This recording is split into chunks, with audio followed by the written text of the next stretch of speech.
Hi friends, welcome to 5 Minutes Talk YouTube channel. Here is Samsung Galaxy A17 5G smartphone.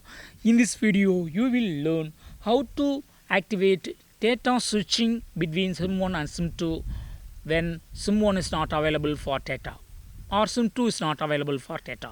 So what you have to do, first of all, go to the settings of your phone here and then go to connections and here go to SIM manager.